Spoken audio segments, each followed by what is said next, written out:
Let's do this!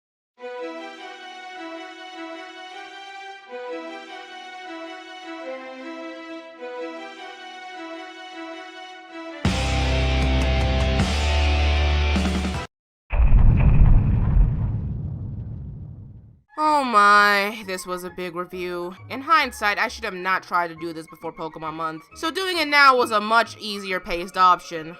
So anyway, let's talk about animes with big fandoms. I knew one day I would have to talk on anime like this. An anime that has sparked a large community with a force to be reckoned with, and as such, this is our most requested review across all platforms. I'm just glad that this anime recently had its stopping point so I can get my bearings together. So that being said, let's establish some ground rules so we're all on the same page. This review will cover both the original 2009 and its continuation of 2014. I will also be mentioning a bit of the OVAs, the movie Priestess of the Phoenix, and Fairy Tail Zero, but these will not be fully reviewed in this video. So there could be minor spoilers here and there until after show, so unless you want to pause the video now and at least get familiar with the series, this is your mini warning. Now that we're good, I suggest you grab a snack, sit back, because this is going to be a long one. So here is the long-running bombastic shonen that is Fairy Tail.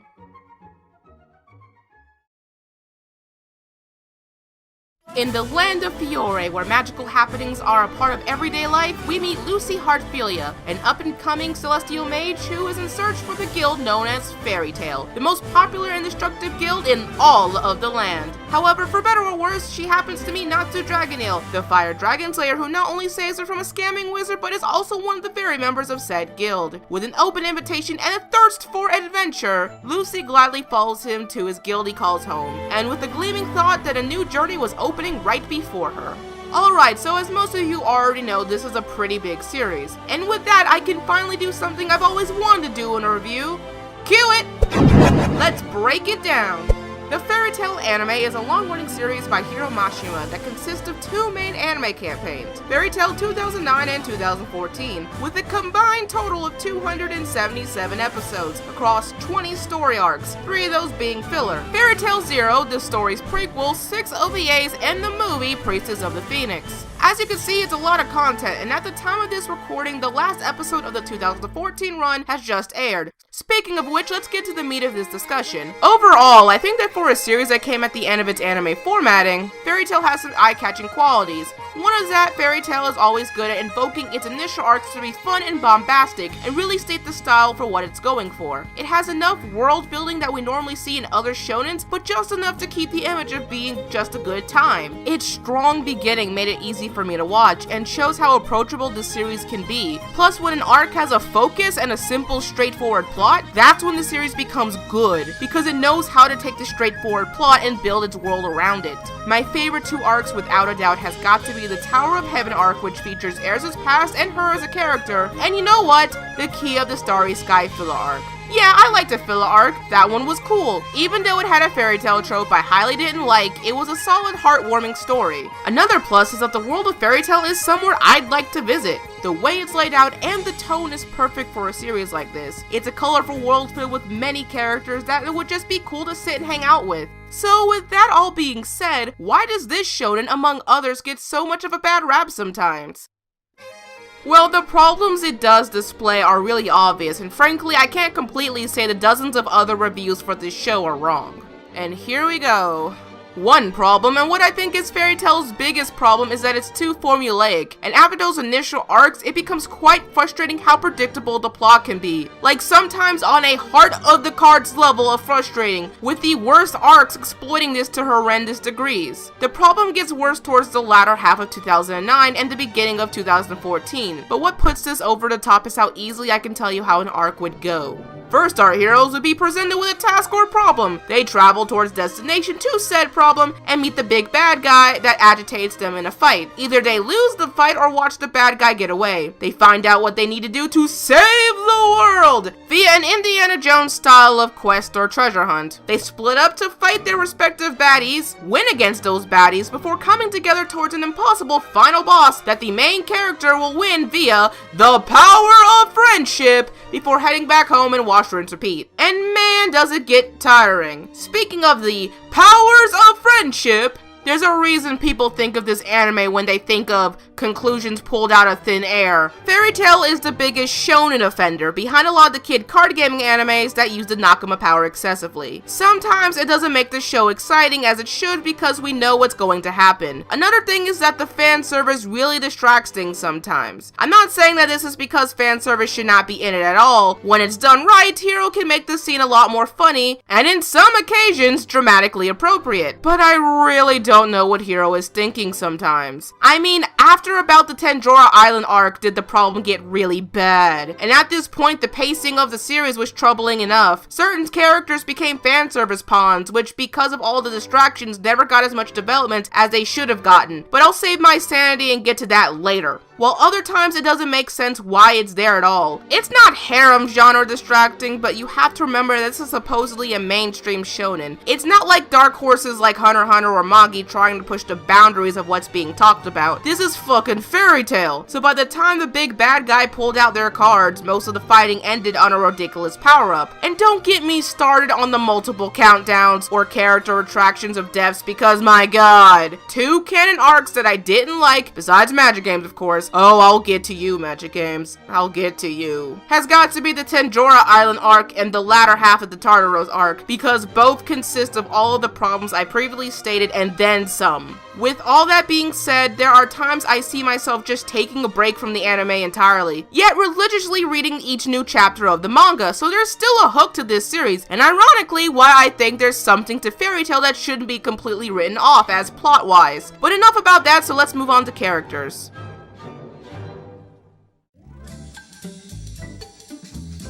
Okay, so the characters in Fairy Tail I said before are fun to hang out with and consist of your normal daily amount of shonen ingredients. But I soon realized that a teeter-totter effect happened where some characters went from highly likable to questionable and vice versa depending on the arc. Or it just took a really long time to get some needed characterizations. Now I know there's going to be someone in the comments who will say, well, it's one of those shows where you don't have to think too much about it. But that's the thing, Fairy Tail does hit home on some heavy home issues, which is good, but that only means they shouldn't leave things half done. With that being said, I'll talk as much about the main characters as I can, and hopefully you'll see what I mean. Let's start with Lucy, the first person we meet in the series and our show's slow progression main lead, who basically throughout the action tells the viewers that this series is told from her perspective. Let it be known that this is my favorite character of the show for a lot of personal reasons. Parts of it is because I really like slow progression shonen characters, even though a lot of people don't like these types of characters. What they basically are in a shonen series is that you need to have someone who isn't as strong as everyone else, someone who shows a lot of their weaknesses and flaws from the get-go, yet they are put in a position where we as the viewers can slowly watch their lives form, seeing all the history come off into a grand payoff by the end of the series. Now do not get this confused with the Chosen One character, who can sometimes start off weak and get stronger via prophecy, though it can be easily said that this character can be both of these. But a slow progression character may never get super badass, but when they finally succeed at something, you want to cheer them on. Note that 9 times out of 10 you can tell a slow progression character from the way they solve their problems. It might not be using their fists, but rather level up in other means like smarter strategy or skill. Perfect examples include Komatsu from Toriko, Alibaba from Magi, Usopp from One Piece, and to the extent Hinata and or Sakura from Naruto. But back to Lucy, a lot of people don't tend to like her because she's turned into the fan service poster child of this show, but to me I love her for how relatable she is. It's noted at various times that out of her entire group she's not only the smartest, but has one of the biggest magic capacities, and though her magic isn't focused on heavy damage or Fist of Fury, it's a nice fit for her and she herself finds her own direct ways to fight back. I love any time where she is put up in a good matchup to showcase her as a crafty, goofy mage who uses her ingenuity to take out her foes. And in all honesty, the power of friendship I talked about earlier fits her the best out of everyone as well, since her celestial powers are based on her bonds with her spirits. Now where the teeter-tottering effect comes in is towards, again, the more recent arcs where she has become the pandering fanservice damsel in distress, especially in that filler arc. Yet she has the best scenes in the later arcs too, where finally I see all the waiting for her to get a power-up and emotional characterization pay off. So in short, she's not as bad as everyone says she is. Natsu, on the other hand, has teeter-tottered more than any other character, sometimes in the worst possible way. Being as obvious as main character leads can come, Natsu Dragonale is indeed our show's chosen one main lead, giving us a variety of what shonen characters have to offer. Like others, he starts off as the goofy, reckless, Leroy Jenkins! Who runs in hands ablaze into whatever phases him. He's the never give up lead, to which he does a power of friendship speech so often and it makes me want to hit my head with a toaster. He also gets too many damn power-ups in such a short amount of time. All the rush power levels makes me mad and confused, and sometimes I just wanna Saitama the guy. But what does save him is his interactions with other characters. The chemistry and life lessons he learns from his friends are charming, and his great sense of kindness and emotional traits are best seen here. With Lucy, it's just a ball of cuteness where his reckless abandonment is just a display of making her feel better. From characters like Erza or Gildarts, he learns what it means to be inferior to someone, and to not just run in head first, but to acknowledge his fears. And with Gray, well, it's obvious where that is going sometimes. In fact, when Natsu isn't trying to save the world, or if something isn't so serious, he is really fun to watch. The OVAs are a prime example of that with his chemistry with other characters. Not to mention the few weaknesses he does have are pretty iconic now. My problem with Natsu, or should I say, Hiro's use of Natsu, is the unexplained, out of nowhere, knight in shining armor plays he does on other characters. Stop pulling a Natsu all the time in these matchups. Another thing is that Natsu needs more flaws than the transportation sickness, because it's becoming how annoying how OP he can get. He's becoming more aware of how he fights, but still needs a little balancing out. Moving on to Erza. Oh Hiro, why? Why did you have to turn her into a dank meme? Why?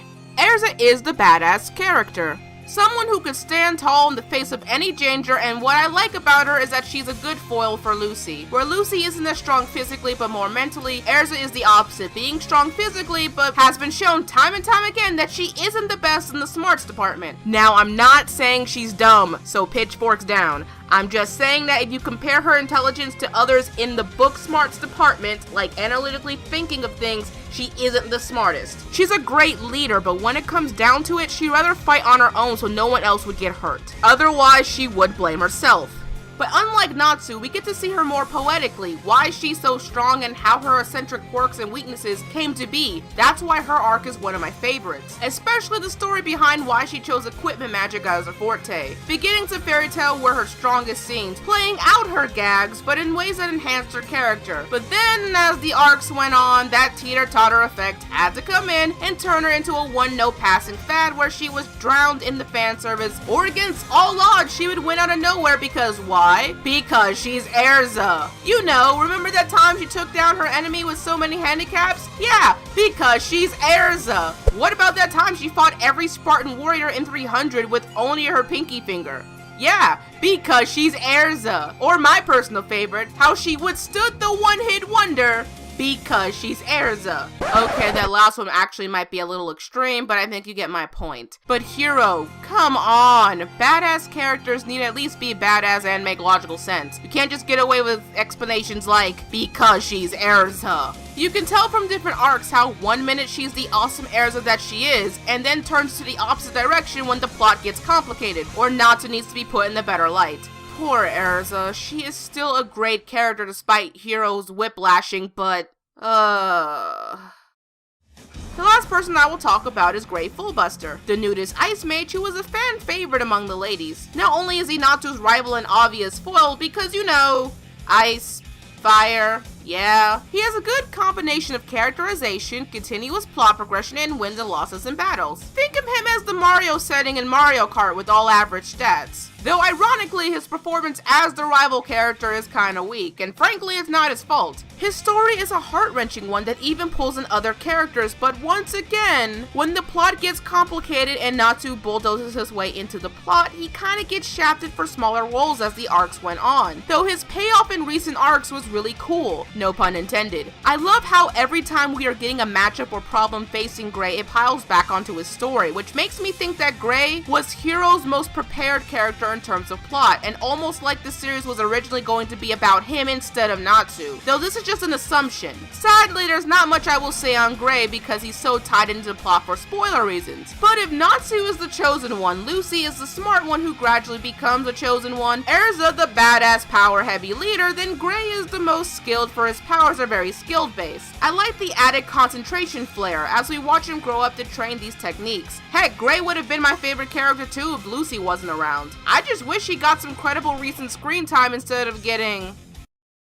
Yeah, I don't want to talk about that arc. Of course, there are a lot of characters in Fairy Tail, both reoccurring and from other guilds, that I just couldn't all fit in one review. Though for those wondering, I'm not going to talk about Wendy because she doesn't come in early enough for me without, spoilers. But the rest of the large cast is honestly a mixed bag. Some are fantastic, others not so much. But I guess that's in the way the charm of Fairy Tail's colorful appearance. Oh, what's that? Check the time. Oh my goodness, this is getting long. Well, I guess this calls for a part 2. Next time, we'll talk about the presentation, get our hands real deep in After Show, and learn the true moral of this review. This is Shannon, and until part 2, stay tuned to Anime America. Want to support the production? Check out our brand new store on Store Envy. For a small price, you can have a one-of-a-kind poster made by yours truly. If you can only give a small amount to help us out, check out our Patreon page. Any amount you wish to give us goes towards our production needs, so anything you can give us helps us a lot. To keep up with the latest in Anime America stuff, follow us on Facebook, Twitter, Instagram, and even Tumblr. Be sure to like, favorite, and subscribe to Anime America for more awesome reviews and top 10 lists. If you're interested in anything of pop culture, be sure to subscribe to Pop Spectrum. Thank you all for watching, and stay tuned to Anime America.